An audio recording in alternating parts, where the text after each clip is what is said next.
Welcome back everyone to my Let's Play of Dragon Warrior 1 for the Nintendo Entertainment System. It's time for the bonus episode. We get to see how powerful Chicken is at max level, level 30. I'm glad thou hast returned. All our hopes are riding on thee. Thou art strong enough. Why canst thou not defeat the Dragonlord? Yeah, even King Bean is getting upset at us. So let's look at our stats here. 140 strength, 118 agility, 210 hit points max, 181 max MP, attack power of 180, and defense power of 109. So let's warp over here to the Dragonlord, and let's show off the ending to what happens if you defeat the Dragonlord without rescuing the princess. So, and then we'll jump over to beating the Dragonlord with the princess, and also the bad ending where you accept the Dragonlord's request to rule the world with him. So now the first thing of the Dragonlord isn't too much different. Pretty much 2 or 3 rounds to finish him off. But you'll notice a massive difference in the amount of damage that we do to the second form of the Dragonlord, his true form. So before we were doing like 9 to 15 damage at level 20. Now we're, like I said, up there we got almost 40 damage. So we actually hit so hard that we don't even have to use heal more at all. We can just go toe to toe with them and just keep swinging the sword. So we don't have to heal ourselves. So it just goes to show how less difficult it is when you're at max level. So there we go. We defeat the Dragonlord, and we're gonna get the same thing where we find the ball of light, and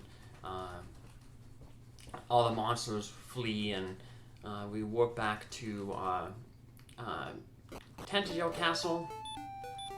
But things will just change just slightly. So let's see how they change real quick here.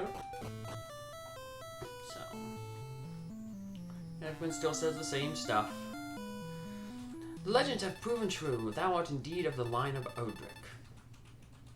It is thy right to rule over this land. Wilt thou take my place? And Chicken thought carefully before answering. I cannot, said Chicken. If ever I am to rule a country, it must be a land that I myself find. And thus the tale comes to an end. So that whole part where the princess comes down the stairways and says, no, I want to come on a journey with you. Will you take me with you? And you have to say yes or no, but obviously she never takes no for an answer. That part is all skipped. And we just walk out. So let's go back here. I was not a very nice gentleman. I actually carried the princess to the Dragonlord. I heard that if you do this in some of the remakes, the Dragonlord says something different. Like says like, oh, you brought the princess to me, thanks, or something like that. So let's just accept his proposal, and we get half the world. If thou dies, I can bring thee back for another attempt without loss of thy deeds to date. Thy journey is over. And for some reason the princess disappears and all our golden experience is gone. So,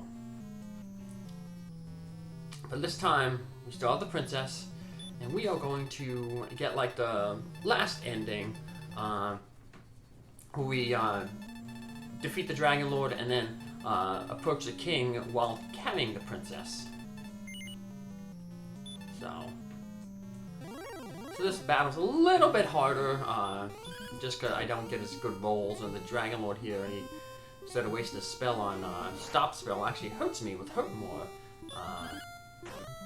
And I don't have as good rolls when I'm fighting the regular Dragonlord, so I'm blaming it carrying the princess. It's much harder to fight a dragon when you're carrying a princess with you. Maybe that's why the Dragonlord attacked me before I was ready. Because I was too busy putting the princess off to the side to be safe.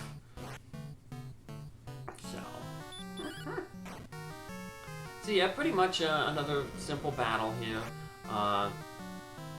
I could have defeated him without using the heal more spell, but just in case I rolled a low number, I think he was like close to 40 hit points, so there's a chance that I wouldn't hit him with that many, hit him for that many hit points. So just to play it safe, I cast the Heal More spell real quick there, and I just finished the Dragonlord off. And once again, we are praised for our victory. This time we're going to go see the king, King Bean, with his daughter in our arms. So, I guess if we didn't rescue the princess, his soldiers should be able to find her pretty easily, because there's no more monsters anymore, you know. And all he needs is a key, one key, that he can get from his castle. So, alrighty. So here we are, still carrying the princess. Yeah, I carried her all the way through the Dragonlord's castle. So, I wonder what she was thinking that whole time. She must have been like, you're going the wrong way. I told you I was taking you to the castle, princess. I didn't say what castle I was taking you to. So, but, interesting. So, let's go talk with the king. Legends have proven true. Yeah, the dialogue pretty much stays the same for the most part. But then, rather than coming down the steps, the princess is gonna like basically jump out of our arms and take her place by the king's side and give her speech that, you know, hey, I want to come with you. So is thy right to rule over this land? Wilt thou take my place? And once again, we're going to answer no. This fact that you say no sets up the next game, Dragon Warrior 2. Because basically, in that game, your descendant, basically, you actually, there's a little section of in the map that has Alefgard in it, but it's kind of a wall around Alefgard, and so it's basically Dragon Warrior 2 takes place in the location where you know, the land that your hero here, Chicken, discovers. So you play a descendant of not Odric, but a descendant of Chicken, who of course was a descendant of Odric.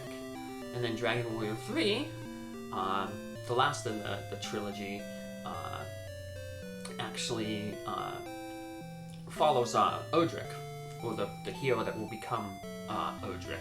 We'll learn that Odric is not his real name, but Odric is a title given to heroes in Alefgard. So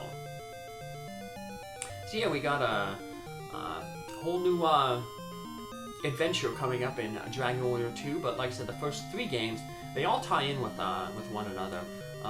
4, 5, and 6 tie in with each other to an extent. They're called the Zenithian trilogy because they all deal with the Zenithian dragon and the Zenithian castle in the sky.